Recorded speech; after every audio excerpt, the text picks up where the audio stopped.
Good morning सांग माने चलत आज बनइबा चिंगुड़ी पुर दिया जह्नी गोटा भजा। आम ए जह्नी चिंगुड़ी के नहीं जाइए चिंगुड़ी के आम भलसे बाछिकी नहीं जाइए। एबे आम गैस लगे गोटे पैन को गरम होगा छाड़ी देते तादरे आम गोटे स्पून तेल पकईदे। तेल पकई सारापर चिंगुड़ी के भलसे क्लीन करके नहीं सारापर धोईकी एबे आम गरम तेल रे पकईकी चिंगुड़ी की भाजवा। एबे आम स्वाद अनुसार लुण पकईदे। गोटे स्पून आम हलदी पकईदे। हलदी पकई सारापर आम चिंगुड़ी की भलसे गोलीदबा। चिंगुड़ी की एबे आम छाड़ीदबा गैस उपरे। गैस रे एबे आम जह्नीर चोपा को भलसे आम छड़ेकी नहीं जा। चारिटा जह्नी मुझे बड़ बड़ जह्नी। एबे आम जह्नीर चोपा को भलसे छड़ेकी नहीं जा। एमिति भल भावे सब जह्नीर आम चोपा छड़ेकी नहीं जाइए। एबे आमर जह्नीर सब चोपा छड़े साइला परे एबे आम जह्नी को काटिबा। जह्नी को एमती आम मझिरु भलसे गोटे एमती काटिकी नहीं जा।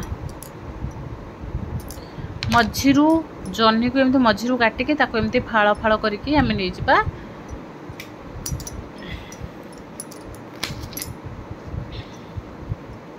सब जह्नी को एमती आम मझिरु भलसे आम फाड़ फाड़ करके नहीं जा। मझी पूरा भलसे टिके काटिबे नले मझिरु जदि बाहरी जीव आउ किछि हेई परिबो नाही। एमती मु आस्ते आस्ते सबू एमिति भाबे आम सब जह्नी को मझिरु फाड़ फाड़ करके नहीं जा।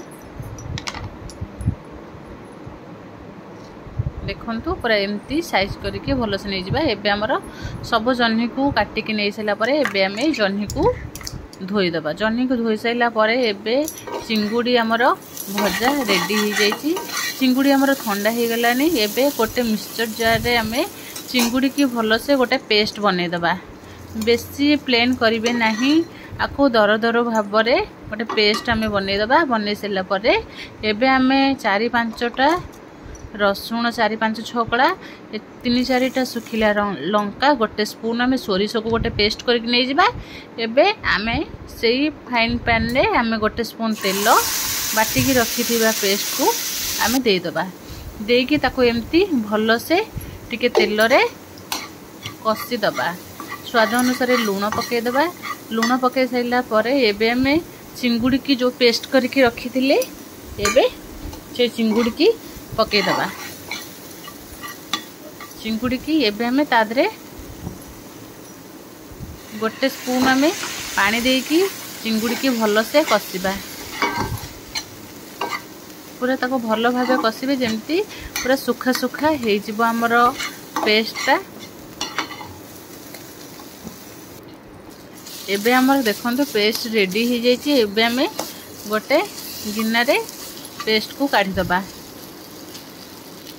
काढ़ी साइला पर एबे आम जह्नी को काटिकी रखी थे। एबे आम जह्नी रे आम सबू मसला एमती आम भरीदबा। एबे बेसी बेसी टिके आम मसला दबा नहले जह्नीर टेस्ट आसीबो नाही।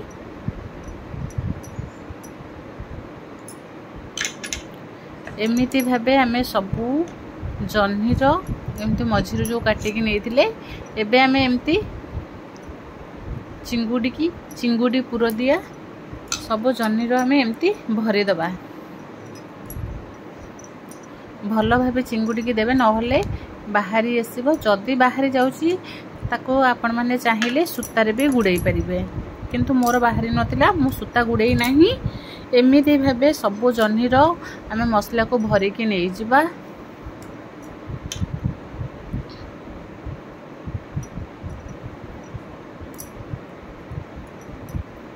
एमती भल से दाबी दाबी आम एमती मसला आमर सब जह्नीर आमर रेडी हो जाइए। एबे आम गोटे पैन को गैस पर बसईदबा।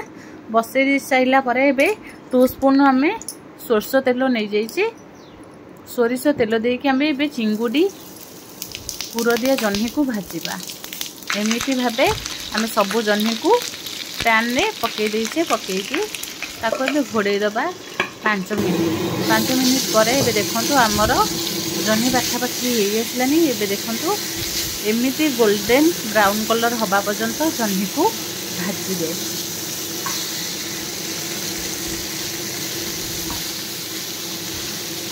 एमिति भाबे सबू जह्नी की मु ओल्टई देइछि। ओल्टई दे सारा पर ताकू आउ टिके आमे घोड़ेइबा पई छाड़ी दबा। घोड़े सारा पर देखंतु हमर एबे जह्नी पूरा रेडी हो जाइछि। एमिति भाबे देखंतु पूरा बहुत भल से हमर मसला हो जाइछि। जह्नी भी पूरा सॉफ्ट हो जाइछि। एबे हमें ताकू गोटे प्लेट रे काढ़ी की देखिबा हमर चिंगुड़ी पुर दिया जह्नी गोटा भजा एबे पूरा हमर रेडी हो जाइछि। निश्चय याको घरे थरे ट्राई करिवे। याकू पखाल भात गरम भात जहादरी भी खाइबे बहुत टेस्ट लगे। चिंगुड़ी माछ एमिति सबुदे बहुत भल लगे। भल लागिले मते निश्चय कमेंट करके जणाइबे।